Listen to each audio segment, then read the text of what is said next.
Cuacanya mirip dulu. Waktu aku masih bisa sering keluar rumah. Sebelum semuanya jadi rumit. Semua karena kesalahanku. Assalamualaikum sahabat 1000 kisah nyata. Di rumah besar penuh kemewahan itu, seorang CEO cantik hidup di puncak kesuksesan. Namun setiap malam, ia pulang membawa satu kegelisahan yang tidak bisa dibeli dengan uang. Ayahnya terduduk lemah di kursi roda. Penyakit misterius menggerogoti tubuh pria yang dulu sangat disegani itu. Karena kesibukan dan keputusasaan, sang CEO membayar seorang pria miskin lusuh untuk menjadi perawat pribadi ayahnya. Tak ada yang menyangka, sejak hari itu, segalanya mulai berubah. Ayahnya kembali tersenyum, kembali mau makan, dan setiap hari, menunggu pria itu datang. Hingga sebulan kemudian, satu kalimat ayahnya membuat sang CEO runtuh menangis. Karena ternyata, pria miskin itu bukan orang asing. Dan rahasia yang selama ini terkubur, akhirnya menuntut kebenaran. Sahabat, sebelum kita mulai ceritanya, mari semuanya untuk like, share, komen dari daerah mana kalian mendengarkan kisah ini dan bagi pendengar pertama, selamat datang di channel 1000 Kisah Nyata, jangan lupa subscribe channel ini ya. Agar kamu tidak ketinggalan kisah-kisah penuh inspirasi yang menggetarkan hati lainnya. Kami doakan yang sudah like dan subscribe channel ini semoga rezekinya selalu mengalir deras. Segala urusan selalu dipermudah, dan doanya semoga diijabah oleh Allah Subhanahu wa Ta'ala. Amin ya Rabbal Alamin.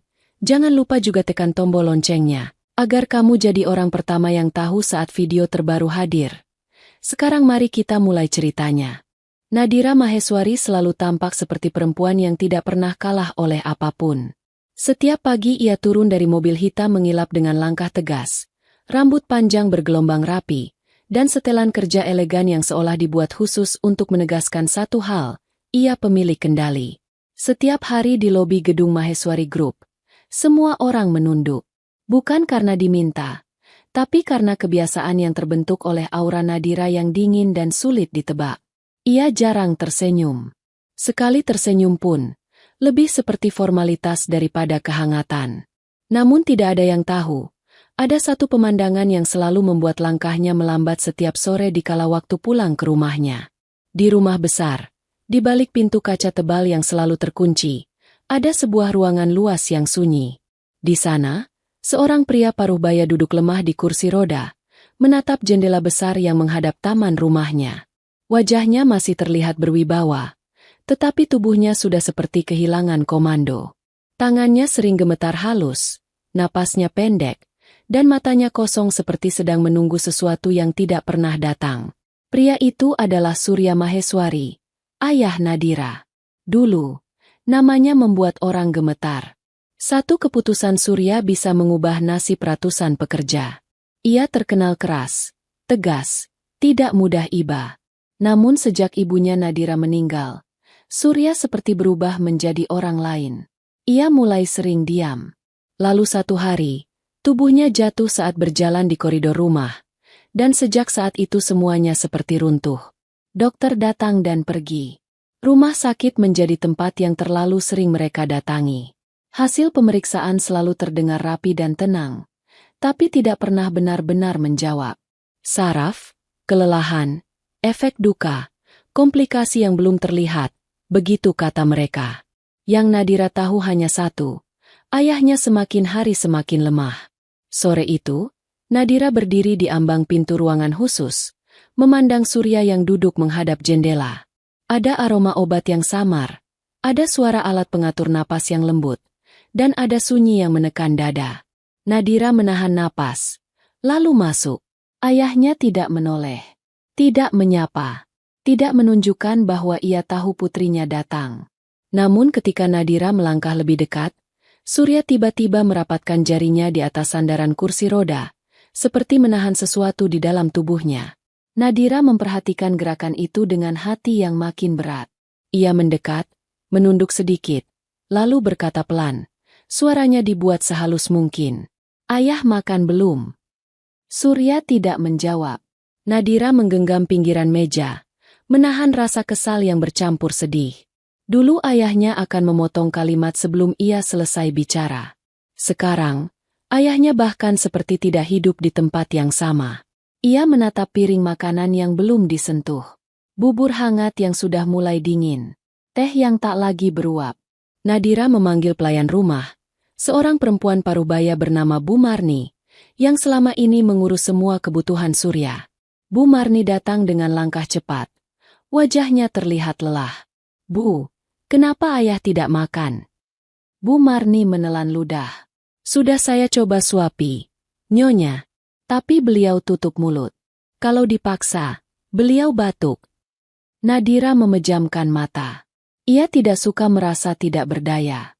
Tapi di depan kursi roda itu, semua uang, semua jabatan, semua rapat penting, terasa tidak berarti. Ia menatap Surya lagi. Kali ini lebih lama. Ayah, kata Nadira. Suaranya mulai bergetar. Kalau ada yang ayah mau bilang, bilang ke Nadira. Jangan diam begini. Surya tetap diam. Namun, mata Surya bergerak pelan. Bukan ke Nadira, melainkan ke pintu ruangan. Seperti menunggu seseorang masuk. Nadira langsung merasakan sesuatu merayap di tengkuknya. Ayah menunggu siapa? Surya menutup matanya perlahan, lalu membuka lagi. Bibirnya bergerak sedikit, seolah ingin bicara, tapi suara tidak keluar. Napasnya tersendat. Nadira mendekat dan menggenggam tangan ayahnya. Tangan itu dingin. Terlalu dingin untuk seseorang yang masih duduk di ruangan hangat. Bu Marni mendekat, lalu berkata pelan. Beberapa hari ini beliau sering begitu, Nyonya. Menatap pintu. Kadang sampai malam. Nadira menatap pintu itu dengan perasaan tidak enak. Ia keluar dari ruangan dan berjalan menuju lorong panjang. Lorong itu dingin, bersih, dan terlalu sepi. Di ujung lorong ada pintu menuju ruang kerja Nadira. Di situ, asistennya menunggu, membawa jadwal rapat dan tumpukan berkas. Nyonya, makan malam dengan investor sudah direservasi, perjalanan 30 menit. Kita harus pergi. Nadira mengangguk, tapi pikirannya masih tertinggal di ruangan ayahnya. Ia masuk mobil, duduk, membuka laptop, menatap angka-angka dan grafik, tapi semuanya seperti kabur. Setelah beberapa menit, Nadira menutup laptopnya dengan keras. Aku butuh solusi, gumamnya. Asisten Nadira yang bernama Livia langsung berdiri, wajahnya khawatir. Ada masalah, Nyonya. Nadira menatap Livia. Aku butuh orang yang bisa jaga ayah. Perawat pribadi. Tapi bukan yang sekadar kerja.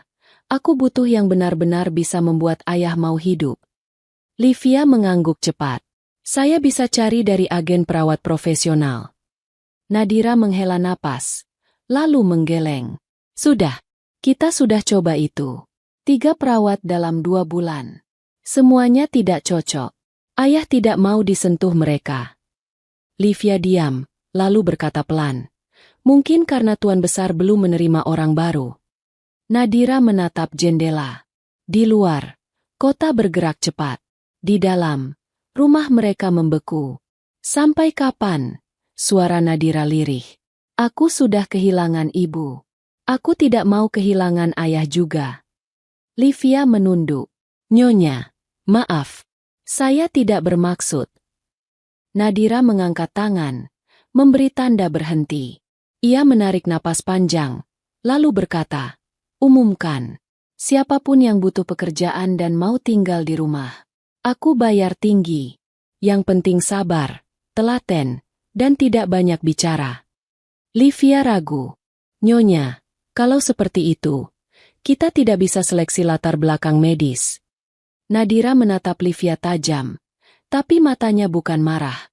Matanya putus asa. Latar belakang medis tidak membuat ayah mau makan, katanya pelan. Aku hanya butuh seseorang yang entah siapapun bisa membuat ayah berhenti menatap pintu. Livia akhirnya mengangguk. Baik, Nyonya. Hari itu Nadira menjalani pertemuan demi pertemuan bisnis. Ia tersenyum seperlunya, bicara tegas, menandatangani dokumen, memberi instruksi, menahan capek. Tapi setiap kali ada jeda, pikirannya kembali ke satu hal. Ayahnya menatap pintu. Malam hampir larut. Nadira pulang ke rumah besar yang selama ini terlihat seperti istana. Tapi bagi Nadira, Rumah itu sudah lama bukan tempat nyaman. Rumah itu adalah museum kesepian. Penuh barang mahal tapi kosong dari tawa. Begitu Nadira masuk, Bu Marni langsung menyambut dengan wajah panik. "Nyonya," katanya cepat. "Bapak tadi sore sempat jatuh lemas. Dokter rumah sudah datang. Tapi Bapak tetap menolak makan." Nadira menahan napas, lalu berjalan cepat menuju ruangan ayahnya. Surya masih di kursi roda. Kali ini matanya terbuka lebar, menatap pintu lebih tajam. Seolah yakin seseorang akan muncul. Nadira berdiri di depan ayahnya. "Ayah menunggu siapa?" Nadira bertanya lagi. Suaranya lebih tegas, tapi bergetar. Surya menatap Nadira. Untuk pertama kalinya malam itu, mata ayahnya benar-benar fokus pada putrinya. Lalu bibir Surya bergerak. Suara kecil keluar, serak dan hampir hilang. "Dia." Nadira membeku. "Ayah bilang apa?" Surya menelan ludah dengan susah payah. Matanya kembali bergerak ke pintu. Lalu suaranya bergetar. "Dia harus datang." Nadira merasa dadanya seperti diremas. "Siapa? Ayah?" Surya menggigit bibir, seolah menahan sesuatu yang terlalu berat. Ia memejamkan mata. Napasnya tersengal. Nadira panik. Ia memanggil Bu Marni dan dokter rumah. Mereka datang cepat, memeriksa tekanan darah, memeriksa napas, memberi obat penenang. Surya akhirnya tertidur pelan, tapi sebelum matanya benar-benar tertutup, bibirnya bergerak lagi, seperti menyebut nama yang tidak terdengar jelas. Nadira menunduk dekat wajah ayahnya, berusaha menangkap kata itu. Yang terdengar hanya bisikan samar. Nadira menarik napas tajam. "Ayah bilang apa?" gumamnya. Ia berdiri perlahan, menatap ayahnya yang tertidur, lalu menoleh ke pintu ruangan. Di luar, hujan mulai turun, membentur kaca jendela dengan ritme pelan tapi terus-menerus. Nadira merasa seolah rumah besar itu sedang menyimpan rahasia yang sudah lama terkunci, dan malam ini kuncinya mulai bergerak. Ia berjalan keluar ruangan dengan langkah berat, lalu berkata pada Livia yang baru saja datang membawa kabar lowongan. "Besok," kata Nadira pelan, "siapapun yang datang melamar, aku akan lihat sendiri." Livia mengangguk. Nadira berhenti di tangga, menatap lorong yang gelap. Di ujung lorong itu, pintu depan rumah besar terlihat dari kejauhan. Dan entah kenapa, Nadira punya firasat yang membuat tenggorokannya kering. Seolah besok, seseorang akan datang membawa masa lalu yang selama ini mereka pura-pura tidak ada. Seolah bisikan ayahnya yang hanya terdengar satu huruf itu, akan berubah menjadi kenyataan yang menghancurkan, atau menyelamatkan, atau bahkan keduanya sekaligus. Pagi datang dengan langkah lambat di rumah Maheswari. Cahaya matahari masuk melalui jendela tinggi, menyentuh lantai marmer yang mengilap, namun tidak membawa kehangatan. Rumah itu tetap terasa dingin, seperti menahan napas sejak malam hujan sebelumnya. Nadira turun dari kamarnya lebih awal dari biasanya. Ia mengenakan kemeja putih sederhana dan celana gelap, tanpa perhiasan mencolok. Wajahnya tetap rapi, tetapi matanya menyimpan lelah yang tidak bisa disembunyikan. Semalaman ia hampir tidak tidur, pikirannya terus kembali pada satu suara serak dari ayahnya, satu huruf yang tidak selesai diucapkan.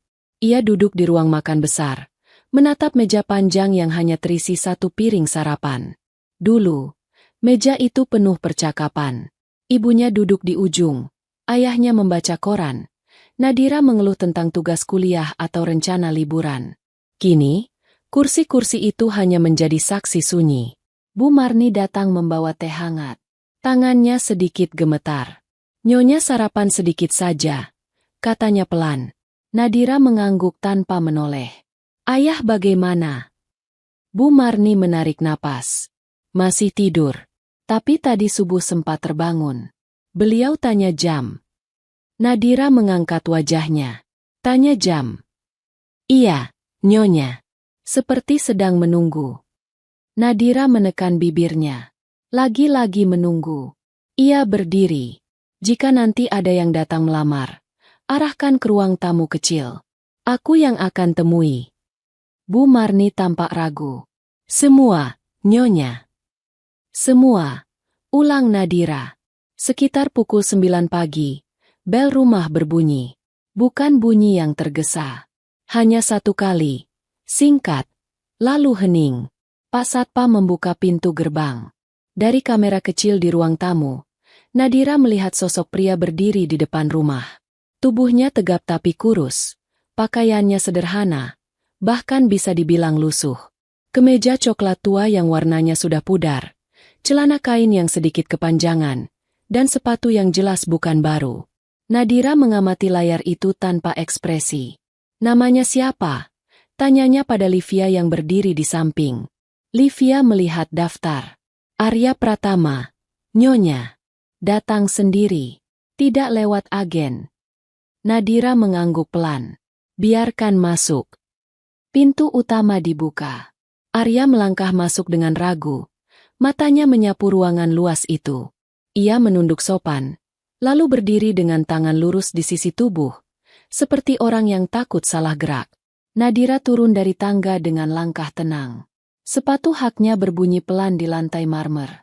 Arya langsung menunduk lebih dalam saat melihatnya. Nyonya, katanya pelan. Nadira berhenti beberapa langkah di depannya. Ia tidak langsung bicara. Ia menilai. Dari cara berdiri, dari bahu yang sedikit tegang, dari wajah yang tampak lelah tapi bersih. Kamu Arya, kata Nadira akhirnya. Iya, Nyonya. Umur 28. Asal dari kota ini, Nyonya. Nadira memperhatikan nada suaranya. Tidak tergesa, tidak menjilat, hanya pelan dan datar. Kamu punya pengalaman merawat orang sakit? Tanya Nadira. Arya terdiam sesaat. Matanya menunduk. Lalu naik lagi. Tidak secara resmi, Nyonya. Beberapa staf yang berdiri agak jauh saling melirik. Ada yang tersenyum tipis. Ada yang mendengus pelan. Livia melangkah maju. Nyonya. Mungkin kita bisa lanjutkan dengan pelamar lain. Nadira mengangkat tangan, memberi tanda berhenti. Tatapannya kembali ke Arya. Kenapa kamu melamar? Tanya Nadira. Arya menelan ludah. Ia terlihat berpikir, seolah menimbang kata-kata. Saya butuh pekerjaan. Jawabnya jujur. Nada jujur itu membuat Nadira sedikit terkejut. Dan, lanjut Arya, saya dengar di sini seseorang sakit. Saya sanggup merawatnya. Nadira menyipitkan mata. Itu saja. Arya mengangguk. Itu saja. Sunyi jatuh di ruang tamu. Hanya suara jam dinding yang berdetak pelan. Nadira melangkah lebih dekat. Ia ingin melihat wajah Arya lebih jelas. Pria itu tidak tampan dengan cara mencolok. Tapi ada sesuatu di matanya. Tenang tapi menyimpan luka yang dalam. Kamu tahu tugasnya, kata Nadira. Merawat ayah saya. Tinggal di rumah ini. Tidak banyak waktu keluar. Tidak banyak bicara. Saya bayar lebih dari cukup. Arya mengangguk. Saya mengerti. Kamu tidak izin keluar lebih dari 2 kali sebulan, lanjut Nadira dingin. Kamu bekerja. Arya mengangguk lagi. Saya mengerti. Nadira diam beberapa detik. Ia menoleh ke arah lorong yang menuju kamar ayahnya. Entah kenapa, dadanya terasa sesak. Baik, katanya akhirnya. Kamu mulai hari ini. Livia menatap Nadira kaget. Nyonya. Nadira tidak menoleh. Siapkan kamar kecil di sayap belakang. Beri dia seragam sederhana. Arya menunduk dalam. Terima kasih, Nyonya. Tanpa menunggu, Nadira berbalik dan berjalan menuju kamar ayahnya. Langkahnya cepat, seolah takut kehilangan keberanian yang baru saja ia gunakan. Arya mengikuti Bu Marni menuju lorong lain. Sepanjang berjalan, ia memperhatikan rumah itu dengan mata tenang. Lukisan mahal, karpet tebal, lampu kristal. Semua terlihat asing, tapi ia tidak menunjukkan kekaguman. Bu Marni meliriknya. Kamu tahu, kerja di sini tidak mudah. Arya mengangguk. Saya tahu. Bapak kami, Bu Marni melanjutkan, kadang tidak mau bicara, kadang marah tanpa sebab. Arya berhenti sebentar, lalu berkata pelan, "Tidak apa-apa." Ada keyakinan di suaranya yang membuat Bu Marni terdiam. Beberapa saat kemudian, Arya berdiri di depan pintu kamar Surya. Pintu itu sedikit terbuka. Dari dalam terdengar suara napas berat dan mesin kecil yang berdengung pelan. Bu Marni membuka pintu lebih lebar. "Ini kamar Bapak." Arya melangkah masuk. Begitu matanya menangkap sosok pria di kursi roda itu, tubuhnya seperti membeku. Tangannya mengepal tanpa sadar. Napasnya tertahan. Surya duduk menghadap jendela. Sama seperti kemarin. Tubuhnya tampak lebih rapuh dari jarak dekat. Rambutnya memutih. Bahunya sedikit membungkuk. Arya berdiri diam beberapa langkah di belakang. Wajahnya tidak menunjukkan apa-apa. Tapi matanya berkaca-kaca. Bu Marni berdeham pelan. "Pak, ini perawat baru." Tidak ada reaksi. Arya melangkah satu langkah lebih dekat. Suaranya keluar sangat pelan, hampir seperti bisikan. "Pak." Tubuh Surya bergetar halus. Bu Marni membelalak. Ia belum pernah melihat reaksi seperti itu. Surya perlahan memutar kepalanya. Gerakannya lambat, seolah berat sekali. Matanya yang redup mulai fokus, menatap sosok di belakangnya. Ketika pandangan mereka bertemu, napas Surya tersendat. Tangannya mencengkeram sandaran kursi roda. Matanya membesar, lalu berkedip berkali-kali, seperti tidak percaya. Arya berdiri tegak, menahan getar di dadanya. "Pak," ulangnya pelan. Bibir Surya bergerak. Suara serak keluar, hampir tidak terdengar. "Kamu." Bu Marni mundur satu langkah. Jantungnya berdegup kencang. Ia merasa seperti sedang menyaksikan sesuatu yang seharusnya tidak ia lihat. Surya menelan ludah. Matanya tidak lepas dari wajah Arya. "Kamu datang," bisiknya. Arya tidak menjawab. Ia hanya mengangguk kecil. Surya tiba-tiba menghela napas panjang, seperti beban berat yang akhirnya dilepaskan. Kepalanya sedikit menunduk, lalu bahunya bergetar. Air mata jatuh di pipinya. Bu Marni menutup mulutnya. Terkejut. Arya melangkah mendekat, berlutut di depan kursi roda. Gerakannya hati-hati, penuh hormat. Ia mengulurkan tangan, tapi berhenti sebelum menyentuh. "Pak," katanya lagi, suaranya tenang. "Saya di sini." Surya mengangguk lemah. Tangannya terangkat pelan, gemetar, lalu jatuh di atas tangan Arya. Sentuhan itu membuat tubuh Arya bergetar. Dari ambang pintu, Nadira berdiri terpaku. Ia baru saja sampai untuk memastikan perawat barunya tahu tugasnya. Namun yang ia lihat membuat kakinya seperti tertanam di lantai. Ayahnya menangis. Dan bukan tangis biasa.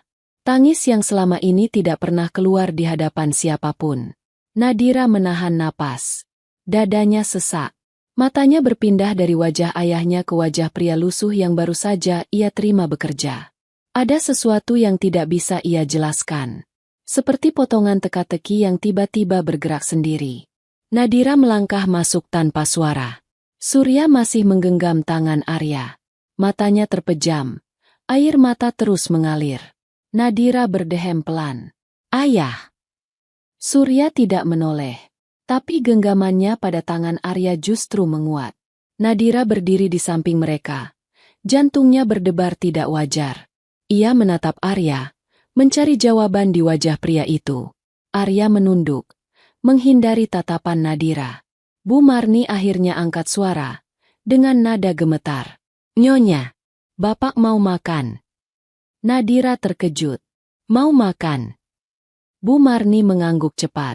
Beliau tadi bilang pelan, "Mau makan." Itu pertama kalinya Surya mau makan setelah berhari-hari menolak. Nadira menatap Arya dengan perasaan campur aduk. Ia tidak tahu siapa pria ini sebenarnya. Ia hanya tahu satu hal. Pria lusuh yang berdiri di depan kursi roda ayahnya itu, membawa sesuatu yang selama ini tidak bisa dibeli dengan uang. Dan rumah besar Maheswari, yang selama ini sunyi, baru saja menerima tamu yang akan mengubah segalanya. Di dalam dada Nadira, firasat buruk dan harapan bercampur menjadi satu, menunggu saatnya pecah. Pagi berikutnya datang dengan suasana yang berbeda di rumah Maheswari. Tidak ada yang bisa menjelaskannya secara pasti, tapi semua orang merasakannya. Udara terasa sedikit lebih ringan. Langkah para pelayan tidak lagi setegang biasanya. Bahkan suara pintu yang dibuka dan ditutup terdengar lebih pelan. Seolah semua orang takut merusak sesuatu yang baru saja mulai tumbuh. Nadira berdiri di balkon kamarnya, menatap taman luas di bawah. Matahari pagi menyinari rerumputan basah sisa hujan semalam. Ia memegang cangkir kopi yang sudah dingin, tapi tidak menyadarinya. Pikirannya masih tertinggal pada pemandangan kemarin sore. Ayahnya menangis, dan pria bernama Arya itu menjadi alasannya. Nadira menarik napas panjang. Ia tidak menyukai hal-hal yang tidak bisa ia kendalikan. Sejak muda, hidupnya selalu terukur. Target, angka, keputusan. Semuanya bisa dipetakan. Tapi kemunculan Arya membuat semua itu bergeser. Ia turun ke lantai bawah dengan langkah pelan. Di dapur, Bu Marni sedang menyiapkan sarapan khusus. Bubur hangat, telur rebus, dan segelas jus. Menu yang sama seperti kemarin, tapi dengan satu perbedaan besar. Hari ini, Surya mau makan. Nadira berhenti di ambang pintu ruang makan kecil yang terhubung langsung dengan taman. Di sana, ayahnya duduk di kursi roda, menghadap meja kecil. Di sampingnya berdiri Arya, mengenakan kemeja sederhana warna abu, lengan digulung rapi. Arya memegang sendok dengan tangan tenang. Tidak tergesa, tidak ragu. "Pak, sedikit saja," ucap Arya pelan. "Kalau capek, kita berhenti." Surya menatap sendok itu beberapa detik, lalu perlahan membuka mulut. Sendok pertama masuk. Bu Marni yang berdiri agak jauh menutup mulutnya. Matanya berkaca-kaca. Ia sudah bekerja di rumah ini lebih dari 20 tahun.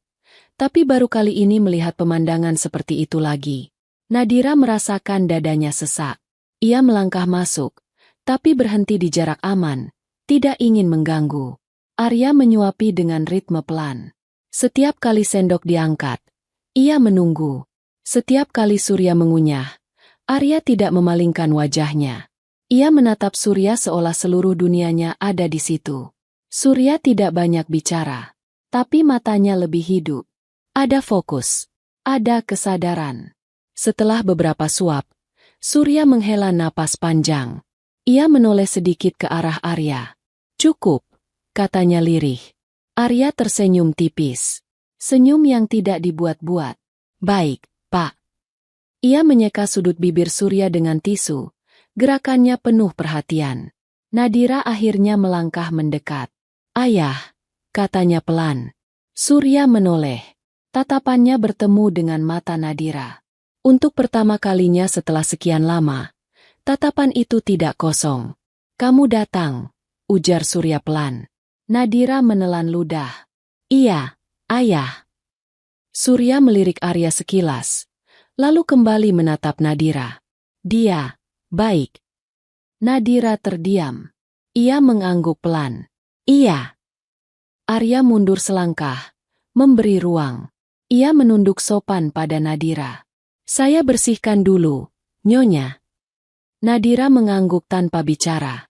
Begitu Arya pergi, Nadira duduk di kursi seberang ayahnya. Ia menggenggam tangan Surya. Tangan itu masih dingin, tapi tidak sedingin kemarin. "Ayah kenal dia?" tanya Nadira pelan. Surya menatap taman. Bibirnya bergetar sedikit. "Sudah lama," jawabnya samar. Nadira ingin bertanya lebih jauh. Tapi melihat napas ayahnya yang mulai berat, ia mengurungkan niat. "Istirahat saja," kata Nadira. "Nanti sore kita bicara." Surya tidak menjawab, tapi tidak menolak. Hari itu berlalu dengan keanehan yang tidak bisa dijelaskan. Surya mau makan 2 kali. Mau duduk di taman lebih lama. Bahkan sempat tersenyum kecil saat Arya mendorong kursi rodanya melewati jalur batu. Para pelayan mulai berbisik-bisik. Ada yang heran, ada yang curiga. Baru datang sudah bikin bapak berubah. Jangan-jangan ada apa-apanya. Pria itu aneh. Nadira mendengar beberapa bisikan itu tanpa menanggapi. Tapi di dalam hatinya, kecurigaan tumbuh perlahan. Sore menjelang malam, Nadira memanggil Arya ke ruang tamu kecil. Ruangan itu biasanya dipakai untuk menerima tamu tidak resmi. Nadira duduk di kursi, sementara Arya berdiri beberapa langkah di depannya. "Duduk," kata Nadira singkat. Arya ragu sejenak, lalu duduk dengan posisi tegak. Nadira menatapnya lama. Tidak ada kemarahan di wajahnya, hanya rasa ingin tahu yang dalam. "Kamu melakukan apa pada ayah saya?" tanya Nadira. Arya mengangkat wajahnya. "Saya hanya menemani, Nyonya." "Tidak semua orang bisa membuat ayah saya mau makan," kata Nadira. "3 perawat sebelumnya gagal." Arya terdiam. "Kamu tidak punya latar belakang medis," lanjut Nadira. "Tapi ayah saya bereaksi seperti mengenal kamu." Arya menunduk.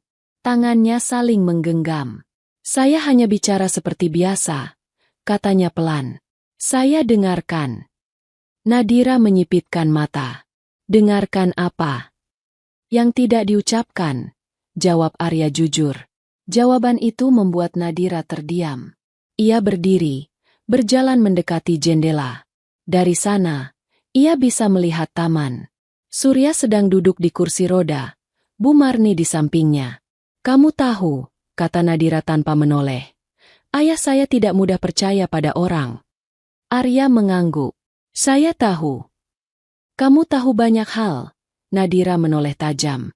"Padahal baru sehari di sini." Arya menelan ludah.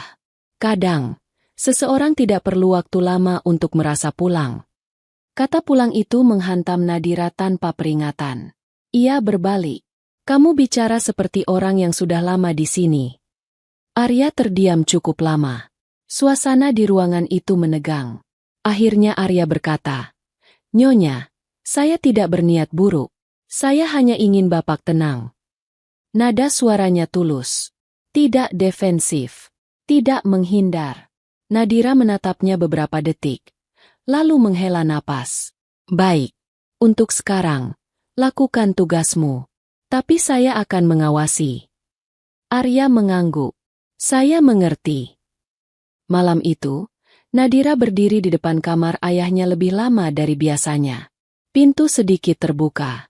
Dari dalam, ia mendengar suara Arya berbicara pelan. "Besok kita ke taman lagi, Pak. Kalau hujan, kita duduk di dekat jendela." Surya menjawab pelan. Suaranya lebih jelas dari biasanya. "Iya." Nadira memejamkan mata. Ada perasaan aneh yang menyelinap. Perasaan kehilangan dan menemukan dalam waktu yang sama. Ia berjalan kembali ke kamarnya dengan langkah berat. Di dalam kamar, Nadira duduk di tepi ranjang, menatap foto lama di meja kecil. Foto keluarga mereka bertiga. Ayah, ibu, dan dirinya. Senyum ibunya masih jelas. Senyum yang tulus tanpa rahasia. Nadira menutup foto itu perlahan. Di luar kamar, Arya duduk di kursi kecil di lorong, berjaga. Wajahnya tenang, tapi matanya menatap kosong ke depan. Ada kenangan lama yang kembali menghantamnya malam itu. Kenangan tentang seorang yang dulu sering menggendongnya, lalu tiba-tiba menghilang. Di antara dinding rumah besar itu, 2 anak manusia berada di bawah atap yang sama. Tanpa tahu, kebenaran sudah semakin dekat. Dan rumah yang selama ini berdiri di atas kemewahan, mulai retak oleh rahasia yang terlalu lama dikubur.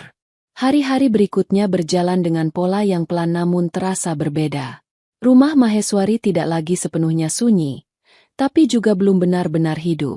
Ada jeda di antara langkah-langkah, ada keheningan yang kini tidak lagi menekan, melainkan menunggu. Setiap pagi, Arya mendorong kursi roda Surya ke taman. Jalur batu yang dulu jarang dilewati kini kembali terinjak. Daun-daun basah tersingkir oleh roda kecil kursi itu. Surya duduk tegak lebih lama. Matanya menatap pepohonan dengan sorot yang perlahan pulih. Nadira sering mengamati dari kejauhan. Ia berdiri di balik jendela besar, menyandarkan bahu pada bingkai kaca. Ia tidak ikut mendekat. Ada jarak yang sengaja ia jaga, seolah takut jika terlalu dekat, sesuatu akan runtuh. Arya tidak banyak bicara. Ia hanya menjawab ketika Surya bertanya. Tapi justru dalam diam itu, Surya seperti menemukan ruang untuk bernapas. Pagi itu, angin bertiup pelan. Daun-daun bergerak halus. Surya menatap langit biru yang jarang ia perhatikan selama berbulan-bulan terakhir. Cuacanya mirip dulu, kata Surya tiba-tiba. Arya berhenti mendorong kursi roda. Dulu yang bagaimana, Pak? Surya tersenyum samar. Waktu aku masih bisa sering keluar rumah. Sebelum semuanya jadi rumit.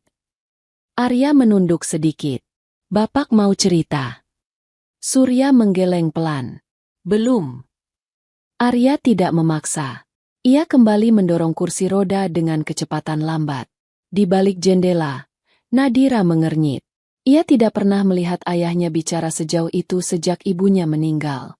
Dan kata dulu yang diucapkan Surya, terasa seperti pintu yang sedikit terbuka. Siang hari, Nadira memanggil Livia ke ruang kerjanya. Aku ingin tahu latar belakang Arya, kata Nadira tanpa basa-basi. Livia mengangguk. Saya sudah coba cek, Nyonya. Datanya minim. Tidak ada catatan kriminal. Pekerjaan terakhirnya serabutan. Pernah kerja di bengkel, pernah jaga toko. Tidak ada keluarga, tanya Nadira. Livia ragu sejenak. Alamatnya hanya rumah kontrakan kecil. Tidak tercatat ada anggota keluarga tinggal bersama. Nadira mengetuk meja pelan. Cari lebih dalam. Livia menunduk. Baik, Nyonya. Sore itu, Surya menolak kembali ke kamar. Ia ingin tetap di taman meski matahari mulai condong. Sebentar lagi, kata Surya lirih pada Arya. Arya mengangguk. Baik, Pak.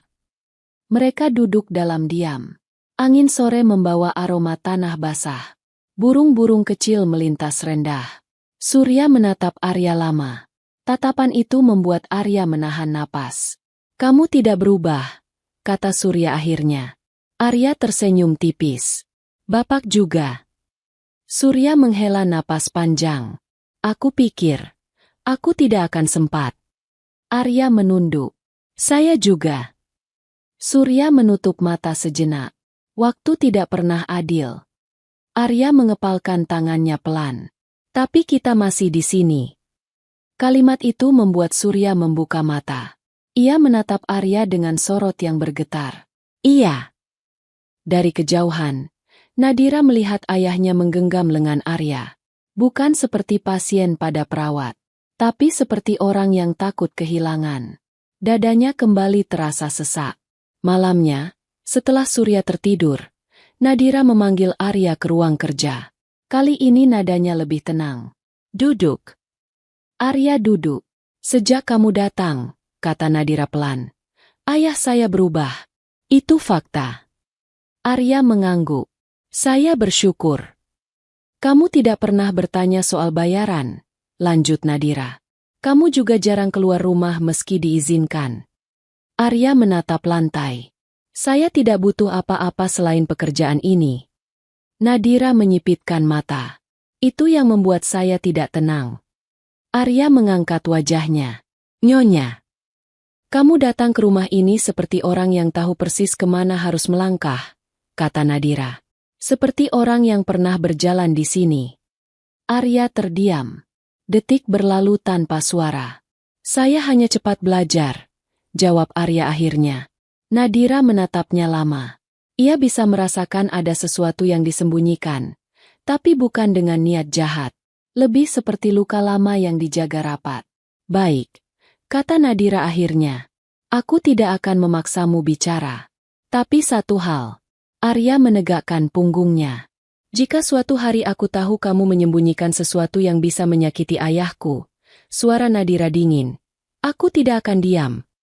Arya mengangguk. Saya mengerti. Malam semakin larut. Lampu-lampu rumah meredup satu persatu. Di lorong, Arya duduk di kursi kecil, berjaga seperti biasa. Di dalam kamar, Surya terbangun perlahan. Ia memanggil dengan suara lemah. Arya. Arya segera berdiri dan masuk. Saya di sini, Pak. Surya menatapnya dengan mata berkaca-kaca. Aku bermimpi. Mimpi apa? Rumah kecil. Hujan deras. Seorang anak memeluk ibunya. Arya menahan napas. Aku berdiri di luar, lanjut Surya. Tidak bisa masuk. Arya menunduk.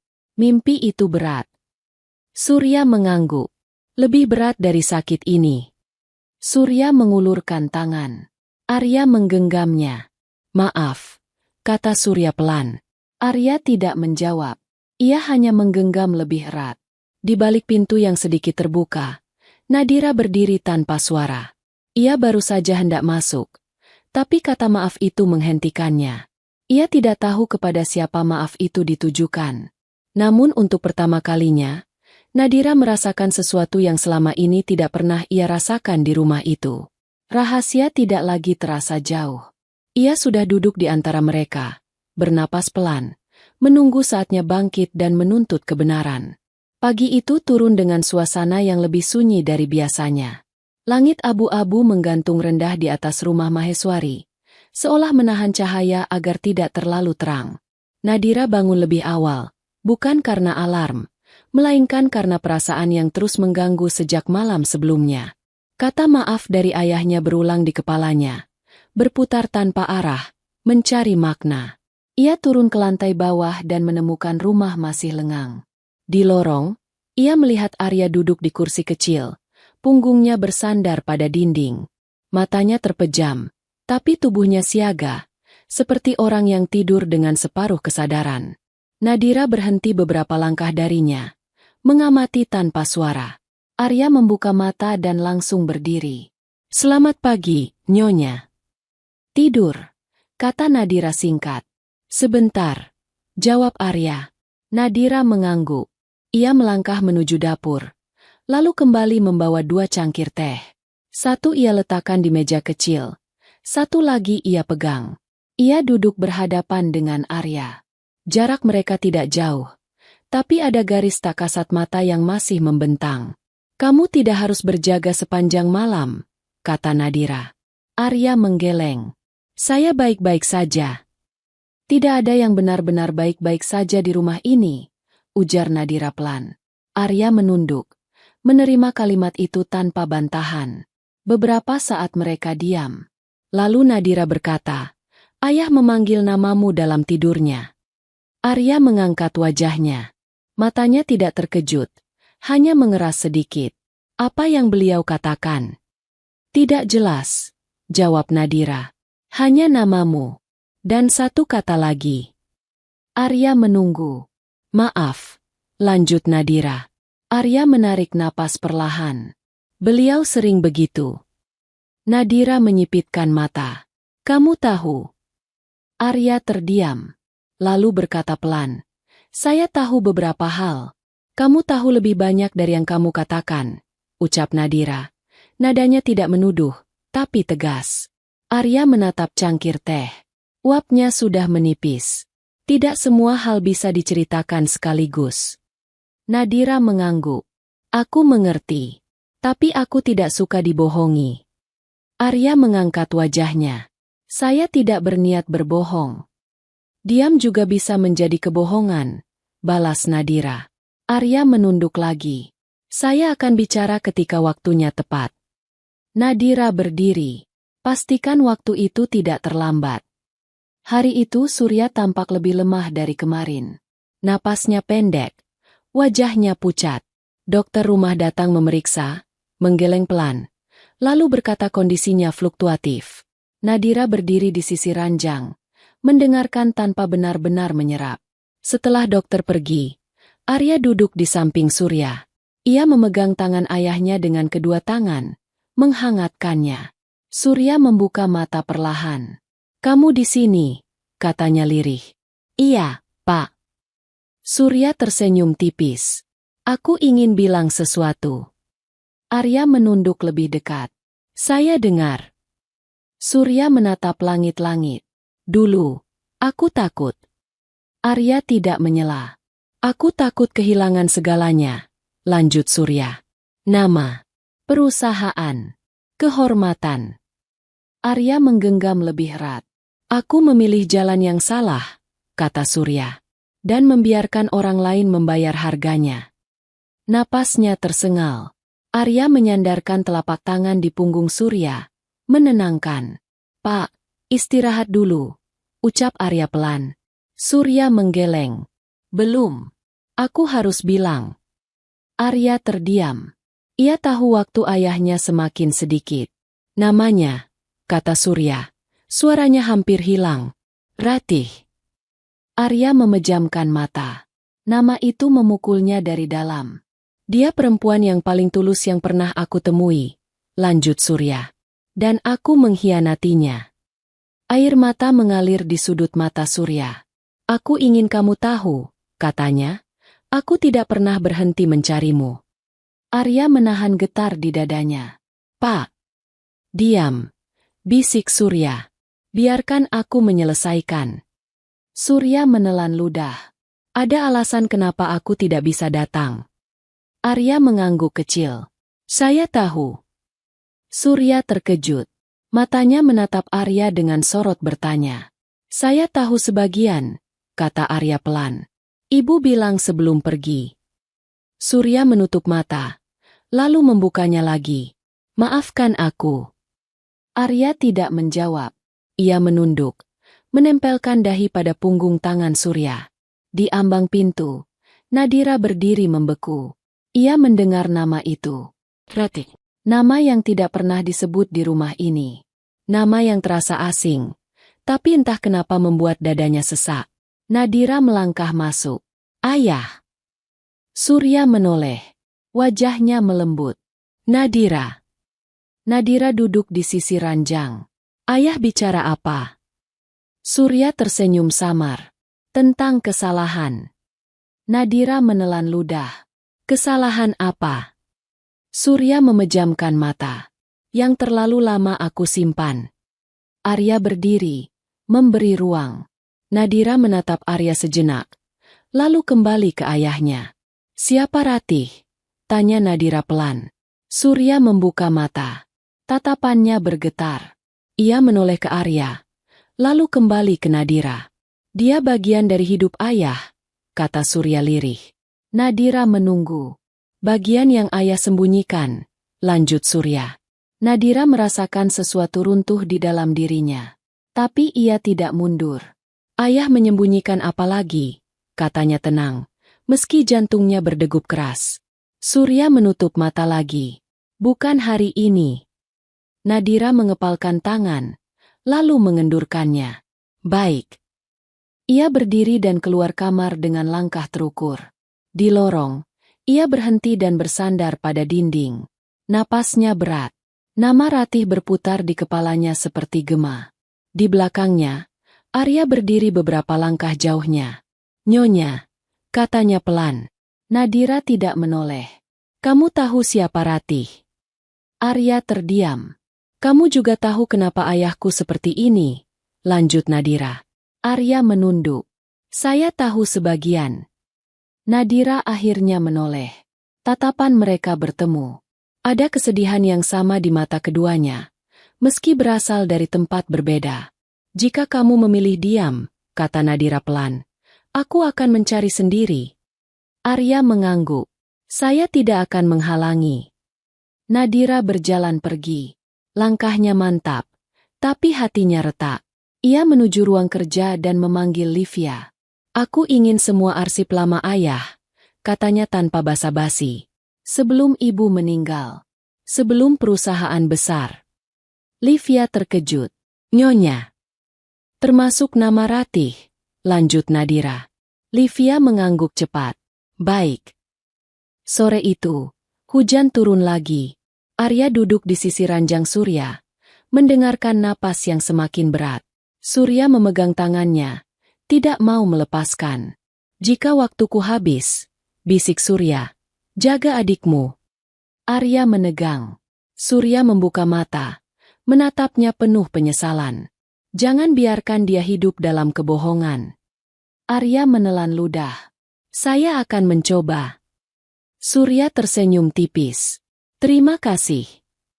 Di luar kamar, hujan mengguyur jendela tanpa henti. Dan di dalam rumah Maheswari, nama yang lama dikubur akhirnya bangkit, membawa serta kebenaran yang tidak bisa lagi ditahan.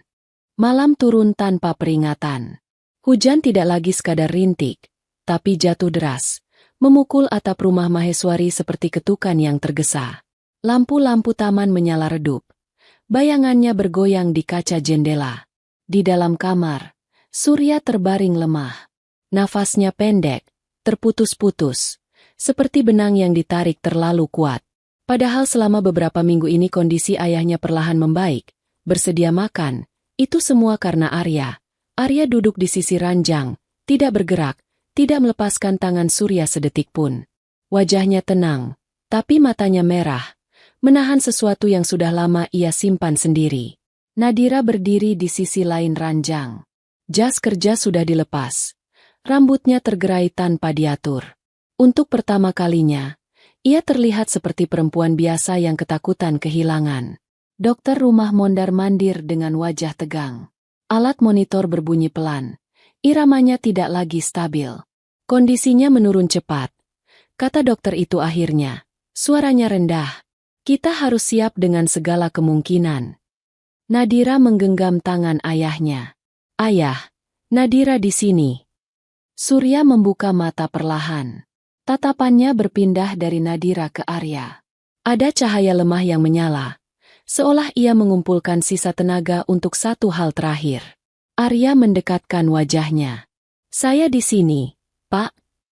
Surya tersenyum samar. Bibirnya bergetar.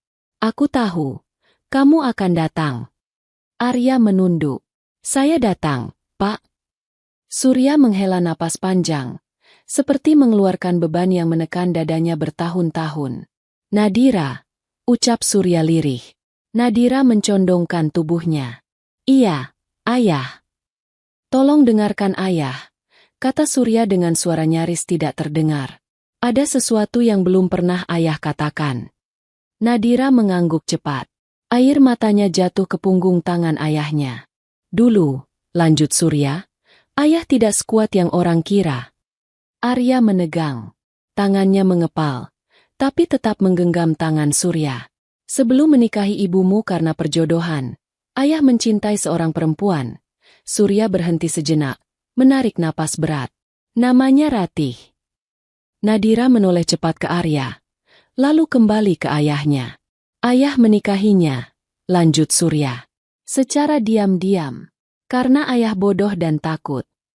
Arya memejamkan mata. Dari pernikahan itu, suara Surya bergetar. Lahirlah seorang anak. Nadira membeku. Jantungnya berdegup keras. Surya menatap Arya lama, lalu beralih ke Nadira. Namanya Arya. Kata itu jatuh seperti palu. Nadira menarik napas tajam. Matanya melebar. Tangannya gemetar.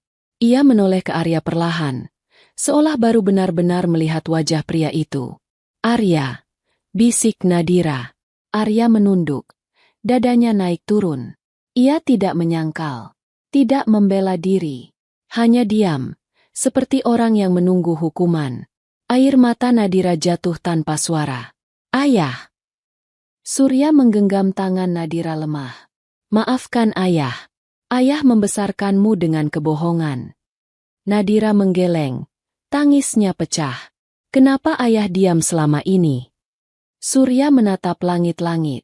Karena ayah diancam oleh ibumu. Jika ayah menemui mereka, Ratih dan Arya akan celaka. Arya membuka mata. Ibu bilang itu sebelum meninggal. Surya menoleh. Matanya penuh rasa bersalah. Bahkan ayah tak bisa melihat wajah wanita yang ayah cintai untuk terakhir kalinya. Ayah tidak berani melawan. Dan itu kesalahan terbesar ayah. Suara monitor tiba-tiba berubah. Bunyi panjang menyayat keheningan. Dokter bergerak cepat. Tekanan darah turun. Arya berdiri, tapi Surya menahan tangannya dengan sisa tenaga. Dengarkan aku, kata Surya tergesa. Arya. Arya menunduk. Saya dengar. Jangan benci ayah, bisik Surya. Aku tidak pantas, tapi aku menyesal. Arya menelan ludah. Air matanya akhirnya jatuh. Saya tidak benci. Surya tersenyum kecil. Senyum terakhir yang rapuh. Terima kasih. Ia menoleh ke Nadira. Jaga dia. Jaga keluargamu. Nadira menangis terseduh. Ayah jangan pergi. Surya menarik napas sekali lagi. Nafas itu terdengar berat, panjang, lalu berhenti. Monitor berbunyi panjang, datar, tanpa irama. Dokter menunduk. Waktu meninggal pukul 23:07. Ruangan itu tenggelam dalam sunyi yang menyesakkan. Nadira menjerit tertahan, menutup mulutnya dengan tangan. Tubuhnya gemetar hebat. Arya berdiri kaku, menatap wajah ayahnya yang kini tenang, seolah semua beban sudah dilepaskan. Hujan di luar turun semakin deras. Di rumah besar itu, seorang ayah pergi membawa rahasia yang akhirnya terbuka, meninggalkan dua anak dalam duka yang sama. Dan malam itu, tanpa ada yang menyadari, kesedihan belum selesai. Ia baru saja dimulai. Pagi datang tanpa cahaya yang hangat. Langit masih kelabu, seperti belum rela melepas hujan semalam. Rumah Maheswari dipenuhi aroma dupa dan bunga duka. Para pelayan berjalan pelan, berbisik lirih, seolah suara sedikit keras saja bisa merusak kesakralan suasana. Surya Maheswari telah tiada. Jenazahnya masih terbaring di kamar, rapi dan tenang, seolah hanya tertidur panjang. Wajahnya tampak damai, sangat berbeda dengan hari-hari terakhir penuh derita. Nadira duduk di samping ranjang, mengenakan pakaian hitam sederhana. Tidak ada perhiasan, tidak ada riasan tebal. Hanya mata sembab dan wajah pucat yang menahan tangis sejak semalam. Arya berdiri beberapa langkah di belakangnya. Ia tidak mendekat, tidak berani. Meski kebenaran telah terucap, jarak itu masih ada. Jarak yang lahir dari bertahun-tahun kebohongan dan luka. Dokter datang kembali pagi itu, membawa map coklat tebal berisi hasil pemeriksaan terakhir Surya. Nyonya Nadira, kata dokter dengan suara hati-hati. Ada sesuatu yang perlu saya sampaikan. Nadira mengangguk pelan. Katakan. Dokter menatap sekeliling, lalu berkata, sebaiknya kita bicara di ruang lain. Nadira berdiri. Ia melirik Arya sekilas. Ikut. Arya terkejut kecil, tapi mengangguk. Mereka masuk ke ruang kerja Surya. Ruangan itu penuh buku lama dan bingkai foto yang kini terasa asing. Dokter membuka mapnya perlahan. Selama ini, kata dokter, kami mengira penyakit Bapak adalah komplikasi saraf akibat tekanan batin dan usia. Tapi dari hasil pemeriksaan darah terakhir, ditemukan zat kimia tertentu. Nadira menegakkan punggungnya. Zat apa? Dokter menarik napas. Zat penekan saraf dalam dosis kecil. Jika diberikan sekali dua kali, efeknya ringan. Tapi jika diberikan rutin dalam jangka panjang, dampaknya serius. Melemahkan tubuh secara perlahan. Nadira merasa ruangan berputar. Maksud dokter? Bapak Surya, lanjut dokter, tidak sakit secara alami. Tubuhnya dirusak secara perlahan. Arya mengepalkan tangan. Rahangnya mengeras. Zat itu, dokter menambahkan, harus diberikan melalui suntikan rutin atau cairan tertentu. Nadira menutup mulutnya. Air mata kembali jatuh. Sejak kapan? Dokter menunduk. Dari perkiraan kami, sejak beberapa bulan setelah istri beliau meninggal. Nama ibunya terngiang seperti cambuk. Nadira terduduk lemas di kursi. Jadi, ayah disakiti. Arya menunduk dalam. Nafasnya berat. Apakah bisa dibuktikan? Tanya Nadira dengan suara bergetar. Dokter mengangguk. Jika Nyonya mengizinkan, kami bisa lakukan pemeriksaan lanjutan. Otopsi. Kata itu menggantung berat di udara. Nadira menutup mata. Di kepalanya terbayang wajah ayahnya, senyumnya yang rapuh tadi malam, permintaan maafnya yang terlambat. Ia membuka mata, menatap Arya. Aku harus tahu kebenarannya, kata Nadira pelan tapi tegas. Aku izinkan. Arya menelan ludah. Nadira. Nadira mengangkat tangan. Ayah berhak atas kebenaran. Beberapa jam kemudian, rumah itu dipenuhi ketegangan yang berbeda. Proses pemeriksaan dilakukan. Nadira menunggu di ruang tengah, duduk kaku, membuka lembar demi lembar hasil penyelidikan Livia. Masih berusaha berdamai setelah mengetahui semua kebenarannya. Ayahnya punya istri pertama, dan memiliki anak, Arya. Ibunya mengetahui hubungan ayahnya karena melihat ayahnya yang sering pergi, dengan alasan keluar kota. Ibunya mengancam akan mencelakai Ratih dan Arya jika Surya masih menemuinya. Surya terpaksa menghilang, padahal saat itu Arya baru 10 tahun. Arya menganggap ayahnya telah membuangnya dan ibunya. Nadira menatap lelaki itu. Arya berdiri di dekat jendela, menatap taman yang basah. Ia teringat ibunya. Ratih Prameswari, perempuan sederhana yang selalu tersenyum meski hidup mereka penuh kekurangan. Ia ingat malam-malam ibunya batuk, tubuhnya melemah, dan kata-kata terakhir yang ibunya ucapkan. Ayahmu bukan orang jahat. Dia hanya takut. Air mata Arya jatuh pelan. Sore hari, dokter kembali. Hasilnya jelas, kata dokter. Zat itu memang disuntikkan secara rutin. Nadira berdiri dengan tubuh gemetar. Siapa? Dokter menggeleng. Kami tidak bisa memastikan pelakunya. Tapi orang itu harus punya akses dekat dan kepercayaan penuh. Nadira mulai berpikir, ibunya lah yang mengancam ayahnya untuk tidak menemui istri yang dirahasiakannya. Tidak mungkin ibunya yang melakukannya, karena zat itu disuntikan setelah ibunya tiada. Nadira menoleh ke arah lorong rumah. Matanya menyapu wajah-wajah para pelayan yang berdiri menunggu. Ada satu wajah yang membuat napasnya tersendat. Galih Wiratama. Pengawal pribadi mendiang ibunya. Pria tinggi berusia 50-an, selalu setia, selalu diam, selalu ada. Pria yang dulu menangis paling keras saat pemakaman ibunya. Nadira melangkah mendekat. Pak Galih. Galih mengangkat kepala. Wajahnya pucat. Iya, Nyonya. Kamu yang paling sering menemani ayah setelah ibu meninggal, kata Nadira pelan. Galih menelan ludah. Saya hanya menjalankan tugas. Tugas dari siapa? Tanya Nadira. Galih terdiam. Tangannya gemetar. Arya melangkah mendekat. Suaranya rendah. Pak Galih. Galih menatap Arya. Tatapan itu berubah. Ada rasa bersalah yang tidak bisa lagi disembunyikan. Aku disuruh, kata Galih akhirnya. Suaranya pecah. Aku disuruh ibu Nyonya. Sebelum beliau meninggal.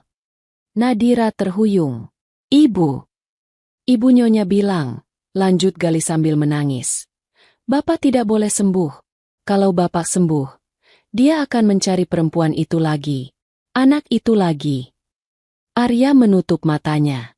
Aku hanya menjalankan perintah. Galih terseduh. Aku terlalu mencintai beliau. Tangis pecah di ruang itu. Nadira menutup wajahnya dengan kedua tangan. Dunia yang selama ini ia percaya runtuh tanpa sisa. Ibunya, perempuan yang ia hormati, ternyata menyimpan kegelapan yang kejam. Laporkan, kata Nadira akhirnya dengan suara kosong. Aku tidak akan menutupinya. Galih jatuh berlutut. Maafkan saya. Nadira tidak menjawab. Malam itu, rumah Maheswari kembali sunyi. Tapi bukan sunyi kosong. Sunyi yang berat oleh kebenaran. Nadira duduk sendirian di ruang kerja ayahnya. Arya berdiri di ambang pintu. Kamu tidak perlu pergi, kata Nadira tanpa menoleh. Arya ragu. Saya tidak ingin membuatmu makin terluka. Nadira akhirnya menoleh. Matanya merah, tapi tatapannya tegar. Kamu bukan penyebab luka ini. Ia berdiri, melangkah mendekat, lalu memeluk Arya. Pelukan itu kaku di awal, lalu menguat. Dua anak Surya Maheswari akhirnya berdiri di sisi yang sama, di atas puing kebohongan yang telah lama membunuh perlahan. Dan di tengah duka yang belum reda, satu ikatan baru lahir. Ikatan darah. Ikatan kebenaran. Ikatan yang tidak bisa lagi dipisahkan. 18 tahun lalu, dunia masih terasa sederhana bagi seorang anak bernama Arya. Ia belum mengenal istilah istri sah atau istri rahasia. Ia tidak tahu apa itu ancaman, kekuasaan, atau kebohongan orang dewasa. Yang Arya tahu hanyalah satu hal. Ia punya ibu, dan ia punya ayah. ayah yang jarang pulang. Rumah kecil mereka berdiri di pinggir kota. Catnya mulai mengelupas, tapi selalu bersih. Setiap pagi, ibunya, Ratih, menyapu halaman sambil sesekali menoleh ke jalan depan. Seperti menunggu sesuatu yang tak kunjung datang. Arya kecil duduk di teras, memainkan mobil-mobilan plastik yang rodanya sudah copot satu. "Ibu," tanya Arya polos, "ayah kemana?" Ratih tersenyum, meski matanya lelah. "Ayah kerja, nak." "Kerjanya jauh, ya?" Ratih mengangguk pelan. "Iya, jauh." Padahal Ratih tahu, jarak itu bukan soal kilometer, tapi tentang hidup yang dibagi dua. Malam-malam sering berlalu tanpa suara pintu dibuka. Ketika Surya pulang, itu seperti peristiwa besar. Arya akan berlari menyambut, memeluk kaki ayahnya. "Ayah pulang," teriaknya girang. Surya akan mengangkat Arya tinggi-tinggi. Sudah jadi anak pintar hari ini. Ratih hanya berdiri di dapur, menatap dari jauh. Bahagia, tapi selalu dibayangi takut. Takut suatu hari semua ini berhenti. Dan hari itu benar-benar datang. Arya berusia 10 tahun ketika ayahnya tidak pulang lagi. Hari pertama, Ratih masih tenang. Ia bilang pada Arya, ayahnya keluar kota lebih lama. Hari kedua, Ratih mulai sering duduk diam, menatap ponsel tanpa bunyi. Hari ketiga, Arya bertanya lagi, "Ibu, ayah kok lama sekali?" Ratih memeluk Arya erat. "Ayah sedang sibuk, nak." Tapi malam itu, Ratih menangis untuk pertama kalinya di depan Arya. "Ayah tidak sayang kita, ya, Bu?"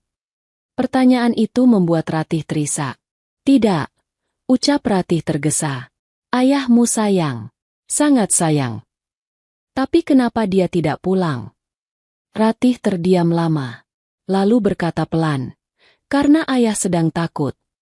Arya tidak mengerti. Dan disitulah, perlahan, rasa benci mulai tumbuh tanpa ia sadari. Sementara itu, di rumah besar Maheswari, badai lain sedang pecah. Helena Maheswari berdiri di depan Surya dengan mata menyala. "Kamu kira aku bodoh?" bentaknya tertahan. "Selama ini kamu keluar kota bukan untuk urusan bisnis." Surya menunduk. "Helena, kita bisa bicara baik-baik." "Tidak." Suara Helena bergetar. "Aku sudah tahu semuanya. Tentang perempuan itu. Tentang anak itu." Surya terkejut. "Kamu mengikuti aku." "Aku istrimu," jawab Helena tajam. "Dan aku tidak akan membiarkan kehormatanku diinjak." Di lantai atas, Nadira kecil tertidur pulas, dijaga pengasuhnya. Ia tidak tahu bahwa rumahnya sedang retak. "Kamu harus memilih," lanjut Helena dengan suara dingin. "Akhiri hubunganmu dengan mereka." Surya mengangkat kepala. "Aku tidak bisa." Helena mendekat. Suaranya berubah pelan tapi mematikan. "Kalau begitu, jangan salahkan aku kalau sesuatu terjadi pada mereka." Surya membeku. "Kamu mengancamku." "Aku melindungi keluargaku," balas Helena. "Dan Nadira." Nama anak itu menusuk Surya. "Kamu tidak akan berani," ucap Surya lemah. Helena tersenyum tipis. "Coba saja." Malam itu, Surya berdiri di depan rumah kecil Ratih. Ia tidak berani masuk. Ia hanya mengetuk pelan. Ratih membuka pintu. Wajahnya langsung berubah pucat. "Ada apa?" Surya masuk, menutup pintu perlahan. "Aku tidak bisa datang lagi." Ratih menatapnya tak percaya. "Apa maksudmu?" "Mereka tahu," ucap Surya lirih. "Kamu dan Arya dalam bahaya." Ratih menggenggam lengan Surya. "Surya, ini anakmu." "Aku tahu." Suara Surya pecah. "Dan justru itu aku harus pergi." Ratih menangis. "Kamu meninggalkan kami." "Aku melindungi kalian," jawab Surya putus asa. Dengan cara menghilang. Surya menutup mata. "Aku akan selalu mencari jalan kembali." Ratih tertawa pahit. "Arya akan membencimu." Surya terdiam. Dan ia memilih pergi tanpa menatap wajah putranya yang sedang tertidur. Hari-hari berlalu. Tahun berganti. 10 tahun kemudian, Ratih terbaring lemah di rumah sakit kecil. Tubuhnya kurus, napasnya pendek. Arya, kini remaja, duduk di samping ranjang, memegang tangan ibunya. "Ibu," suara Arya bergetar. "Aku benci ayah." Ratih tersenyum lemah. "Jangan. Dia meninggalkan kita." Ratih menggeleng pelan. "Ayahmu bukan orang jahat." "Kalau begitu kenapa?" Ratih menarik napas berat. "Karena kami diancam. Ibu hanya istri yang disembunyikan. Ayahmu memilih cara paling menyakitkan agar kita hidup." Air mata Arya jatuh. "Kenapa ibu tidak bilang dari dulu?" "Karena ibu ingin kamu punya masa kecil tanpa beban," ucap Ratih pelan. Ratih menggenggam tangan Arya. "Carilah ayahmu suatu hari. Jangan datang dengan benci." Kata-kata itu menjadi napas terakhir Ratih. Di depan nisan ibunya, Arya berlutut. Tanah masih merah. Namanya terukir sederhana. "Aku akan mencarimu, ayah," bisiknya. "Walau mungkin ayah sudah lupa aku."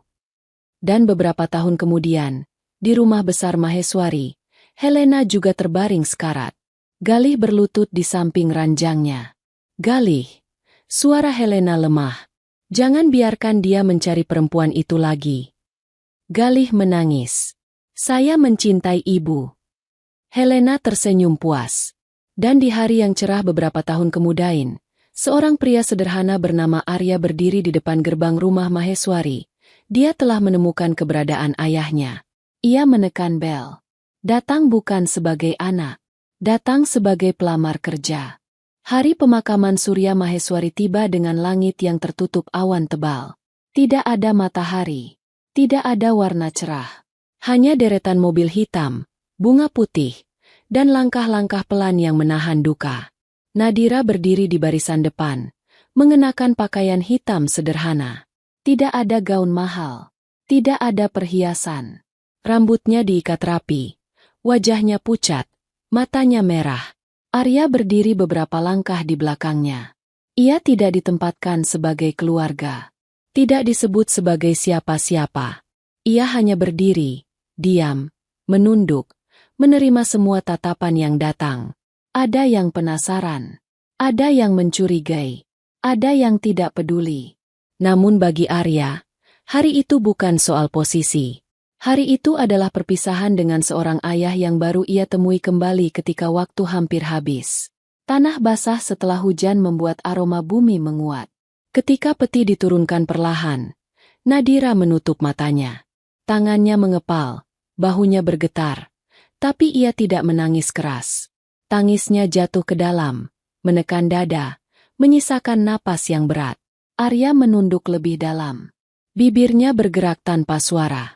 Ia mengingat ibunya, Ratih, dan janji yang tak pernah sempat ditepati oleh Surya. Dua kematian kini berdiri sejajar di kepalanya, saling terhubung oleh satu garis panjang yang bernama ketakutan. Setelah semua selesai, orang-orang mulai meninggalkan pemakaman. Ucapan belasungkawa terdengar seperti gema yang menjauh.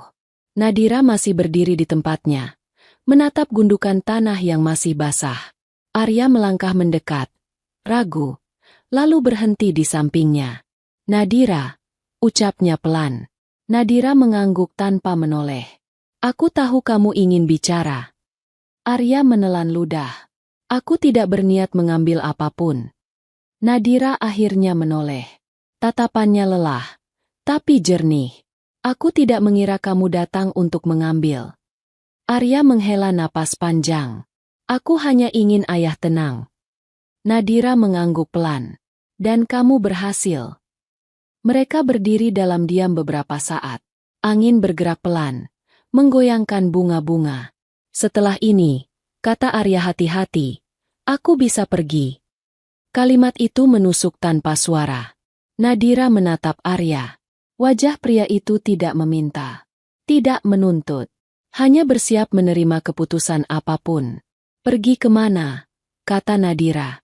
"Aku tidak tahu," jawab Arya jujur. Seperti sebelumnya. Nadira menarik napas. Kamu bukan orang asing di hidup ayahku. Arya tersenyum tipis. Tapi aku juga bukan bagian dari duniamu. Nadira menggeleng pelan. Dunia itu bisa berubah. Malamnya, rumah Maheswari kembali ditempati oleh sunyi yang berbeda. Bukan sunyi menunggu, melainkan sunyi setelah kehilangan. Nadira duduk di ruang kerja ayahnya, membuka lemari arsip yang sudah lama terkunci. Kunci itu ia temukan di laci paling bawah, tersembunyi di balik tumpukan dokumen lama. Satu persatu map dibuka. Dokumen pernikahan rahasia. Surat-surat lama. Foto-foto yang tidak pernah dipajang. Di antara semua itu, ada satu map tipis dengan nama Ratih Prameswari tertulis tangan. Nadira membukanya dengan tangan gemetar. Di dalamnya, ada foto seorang perempuan sederhana dengan senyum lembut. Di sampingnya, seorang anak kecil berdiri sambil memegang ujung bajunya. Mata anak itu menatap kamera dengan sorot polos. Nadira menutup mulutnya. Ia mengenali sorot mata itu. Sorot yang sama dengan mata Arya. Langkah kaki terdengar di ambang pintu. Arya berdiri ragu. Nadira, katanya pelan. Nadira menoleh sambil memegang foto itu. Ibuku tidak pernah ada di foto-foto ini. Arya mengangguk. Ibu bilang, ayah harus memilih. Nadira menatap foto itu lebih lama. Dan ayah memilih dengan cara yang salah. Ia berdiri, mendekati Arya, lalu menyerahkan foto itu. Ini ibumu, kata Nadira. Arya menerima foto itu dengan kedua tangan. Tangannya bergetar. Dadanya terasa penuh. Ia menatap wajah Ratih lama, seolah baru benar-benar melihatnya lagi. Aku ingin kamu tinggal, ucap Nadira. Arya mengangkat wajahnya. Di sini. Iya, jawab Nadira. Bukan sebagai perawat. Bukan sebagai orang asing. Arya menelan ludah. Aku tidak ingin hidup dari belas kasihan. Nadira menggeleng. Ini bukan belas kasihan. Ini pengakuan. Ia menarik napas, lalu berkata dengan suara tegas. Aku akan mengurus semua dokumen. Tentang ayah. Tentang kamu. Arya terdiam. Nadira, ini akan mengubah banyak hal. Nadira menatapnya mantap. Banyak hal sudah berubah. Keesokan harinya, rumah Maheswari kedatangan pengacara keluarga. Pembicaraan berlangsung lama, tertutup, penuh data dan bukti. Nadira duduk di ujung meja, mendengarkan dengan wajah tenang. Meski di dalam dadanya badai belum reda. Arya duduk di kursi jauh dari meja. Ia tidak menyela, tidak meminta. Ketika pengacara selesai menjelaskan, Nadira berkata satu kalimat yang membuat ruangan hening. Arya Pratama adalah anak kandung ayah saya. Pengacara mengangguk, mencatat, tidak terkejut. Bukti-bukti sudah cukup. Kami akan mengurus pengakuan resmi dan hak-hak yang menyertainya, kata pengacara. Arya menunduk. Nafasnya berat. Setelah pengacara pergi, Nadira dan Arya duduk berhadapan di ruang makan yang luas. Meja panjang itu terasa terlalu besar untuk dua orang. Aku tidak tahu bagaimana memanggilmu, kata Nadira pelan. Arya tersenyum kecil. Aku juga. Nadira menghela napas. Kita tidak perlu memaksakan. Arya mengangguk. Kita bisa mulai dari jujur. Nadira menatapnya. Tentang apa? Tentang luka, jawab Arya. Tentang marah yang belum selesai. Nadira menunduk. Aku marah pada ibuku. Arya mengangguk. Aku juga. Kata-kata itu jatuh di antara mereka. Berat namun jujur. Di malam yang sama, Nadira berdiri sendirian di kamar ayahnya. Ia menatap kursi roda yang kini kosong. Taman terlihat gelap dari jendela. Ia menarik napas panjang, lalu berbisik pelan. Suaranya hampir tak terdengar. Ayah, aku akan memperbaiki yang bisa diperbaiki.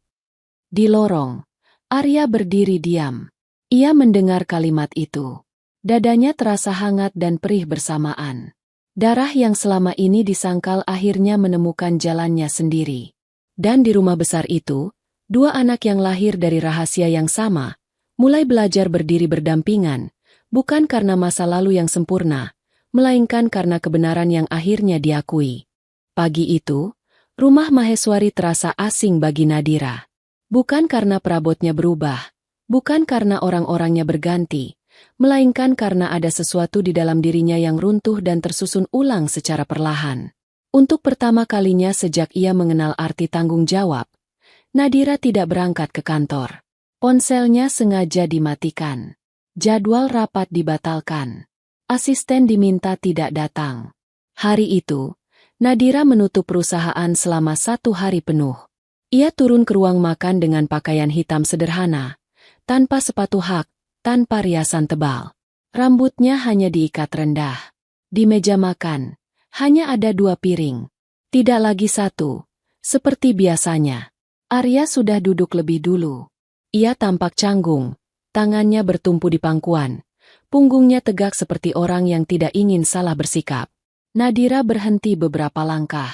"Kamu tidak harus menungguku." Arya menoleh. "Saya terbiasa menunggu." Kalimat itu sederhana, tapi membuat Nadira menarik napas panjang. Ia duduk di seberang Arya.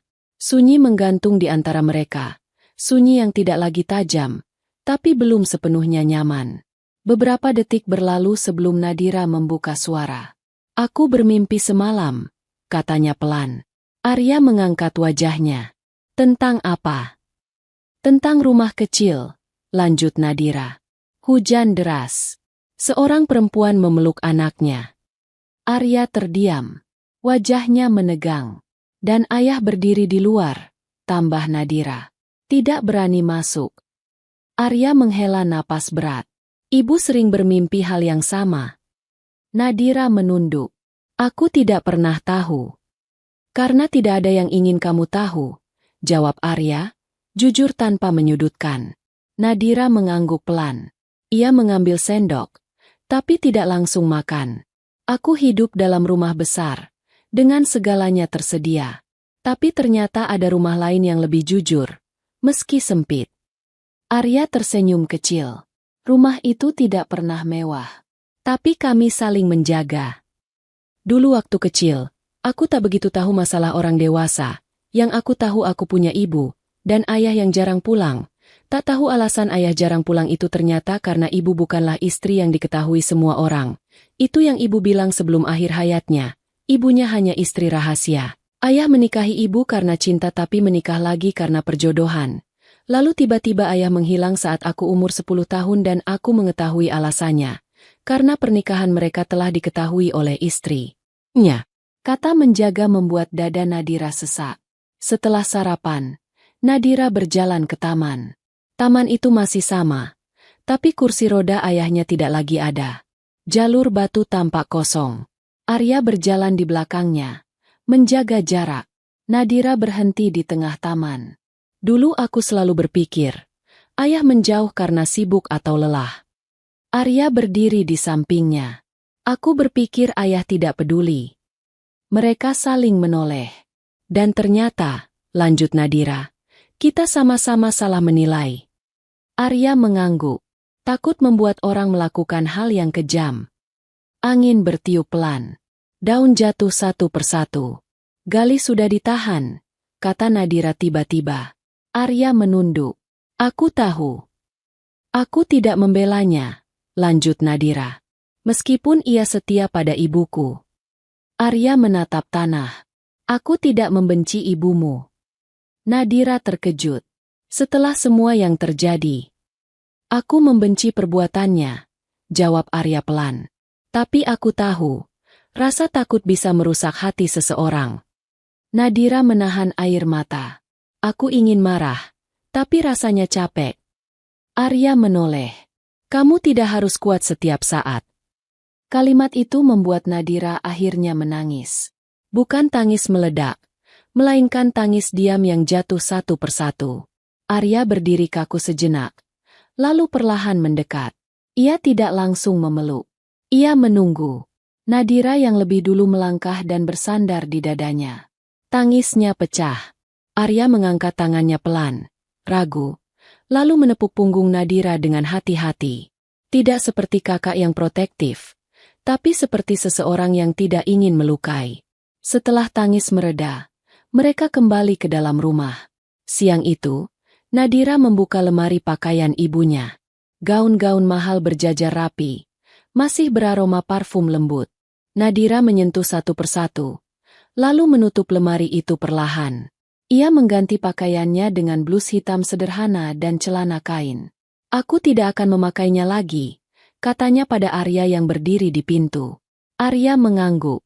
Ibu juga tidak suka kemewahan. Nadira tersenyum pahit. Ironis. Sore hari, Nadira mengajak Arya ke satu tempat yang tidak pernah ia kunjungi sejak kecil. Pemakaman kecil di pinggir kota. Tanpa penjagaan. Tanpa marmer mahal. Di sanalah Ratih Prameswari dimakamkan. Arya berdiri kaku di depan nisan ibunya. Tangannya gemetar. Nadira berdiri di sampingnya. Diam. Memberi ruang. Bu. Suara Arya pecah.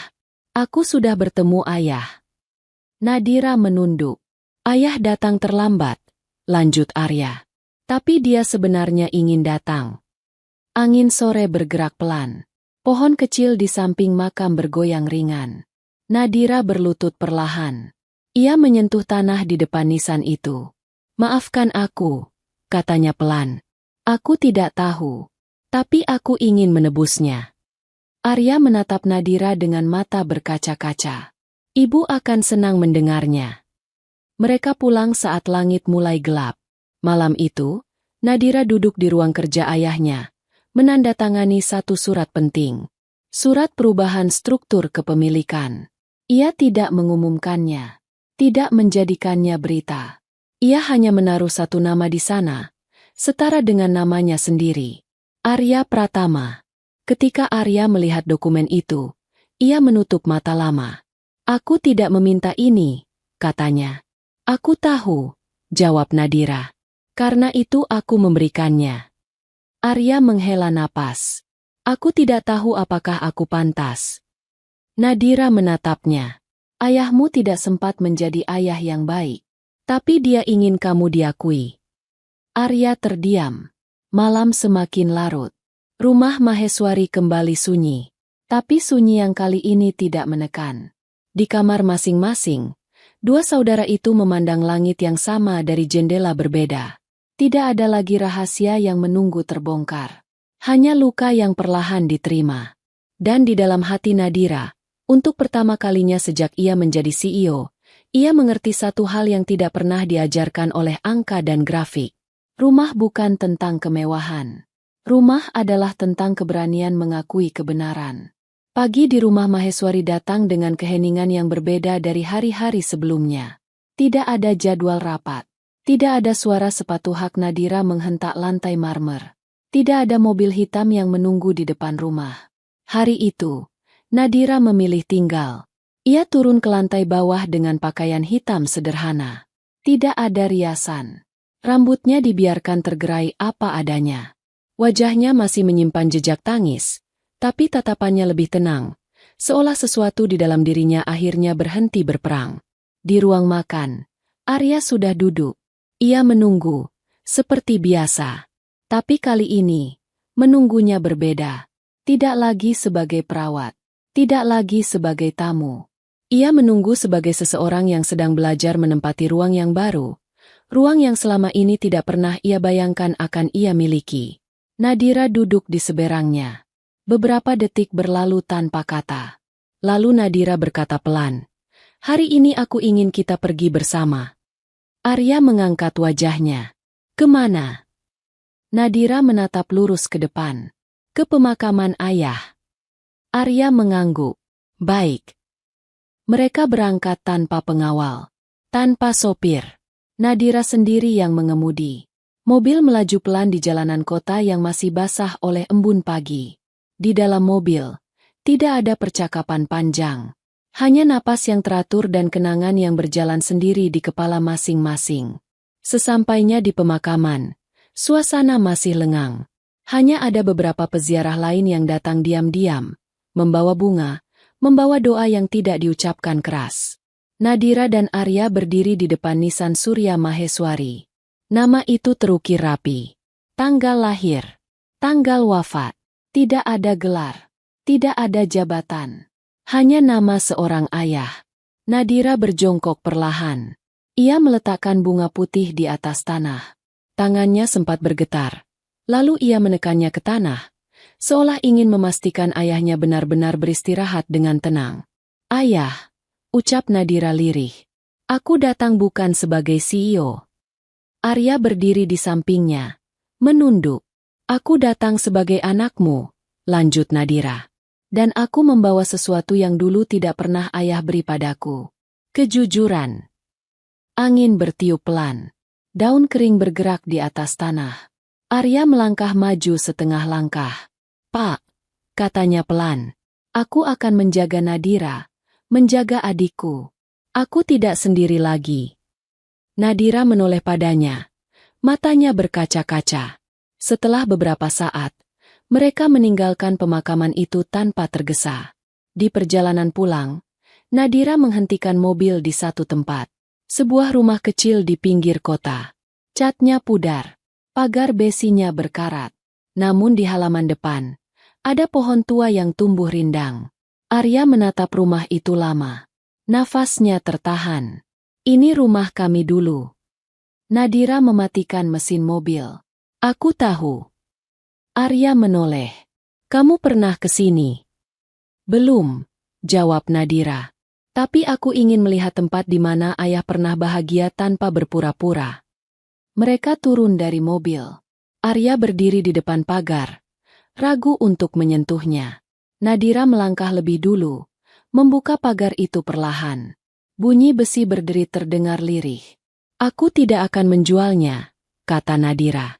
"Aku ingin rumah ini tetap ada." Arya menunduk. Dadanya terasa penuh. "Terima kasih." Nadira menatap rumah itu. "Bukan untukmu saja. Untuk ayah." Mereka berdiri cukup lama di sana, membiarkan kenangan berjalan tanpa suara. Sore hari, Nadira kembali ke rumah besar. Tapi kali ini, rumah itu tidak lagi terasa seperti museum dingin. Ia memerintahkan satu hal sederhana. Meja makan diperpendek, kursi dikurangi, ruang besar diperkecil. Ia ingin rumah itu terasa hidup, bukan megah. Malamnya, Nadira memanggil seluruh staf. Tidak ada pidato panjang. Tidak ada pengumuman dramatis. "Hari ini," kata Nadira tenang, "aku hanya ingin kalian tahu satu hal. Rumah ini bukan lagi tempat rahasia disimpan. Siapapun yang bekerja di sini, bekerja dengan kejujuran." Ia menoleh ke arah Arya. "Dan ini Arya, keluargaku." Tidak ada tepuk tangan. Tidak ada sorak. Tapi ada keheningan yang mengakui. Setelah semua orang pergi, Nadira dan Arya duduk di ruang tengah. Lampu tidak terlalu terang. Hanya cukup untuk membuat bayangan bergerak pelan di dinding. "Aku tidak tahu bagaimana menjalani ini," kata Nadira akhirnya. Arya tersenyum tipis. "Aku juga." Nadira menunduk. "Aku terbiasa mengatur segalanya." Arya mengangguk. "Aku terbiasa bertahan." Mereka saling menatap. "Sekarang," lanjut Nadira, "kita belajar bersama." Arya menarik napas panjang. Pelan-pelan. Nadira berdiri. Ia berjalan ke lemari lama di sudut ruangan. Dari dalam, ia mengambil satu foto keluarga lama. Foto dirinya kecil bersama ayah dan ibu. Ia menatapnya sebentar, lalu membaliknya. Di sisi belakang, Nadira meletakkan foto lain. Foto Ratih dan Arya kecil. Ia menaruh kedua foto itu berdampingan di atas meja. "Mulai hari ini," kata Nadira pelan, "tidak ada lagi yang disembunyikan." Arya menatap foto itu lama. Matanya berkaca-kaca. Malam semakin larut. Nadira berdiri di depan jendela besar. Kota tampak berkilau di kejauhan, seperti biasa. Tapi kali ini, kilau itu tidak memanggilnya. Ia menoleh ke arah Arya, lalu berkata dengan suara yang tenang dan tulus, "Keluarga lebih mahal dari semua yang pernah aku miliki." Arya tidak menjawab dengan kata-kata. Ia hanya mengangguk pelan. Di rumah besar itu, Tidak ada lagi kursi roda di taman. Tidak ada lagi rahasia di balik pintu kaca. Tidak ada lagi zat yang membunuh perlahan. Yang tersisa hanyalah dua anak yang akhirnya berdiri di sisi yang sama, tidak karena masa lalu yang indah, melainkan karena kebenaran yang akhirnya mereka terima bersama. Dan untuk pertama kalinya, rumah Maheswari benar-benar menjadi rumah. Cerita selesai. Sahabat, hidup terkadang mempertemukan kita bukan dengan kebahagiaan, melainkan dengan kebenaran yang terlambat. Di balik kemewahan, ada luka yang disembunyikan. Di balik kesuksesan, ada kebohongan yang diwariskan. Dan di balik seorang pria miskin yang dianggap tak berarti, ternyata tersimpan darah, cinta, dan pengorbanan yang tak pernah diakui. Hari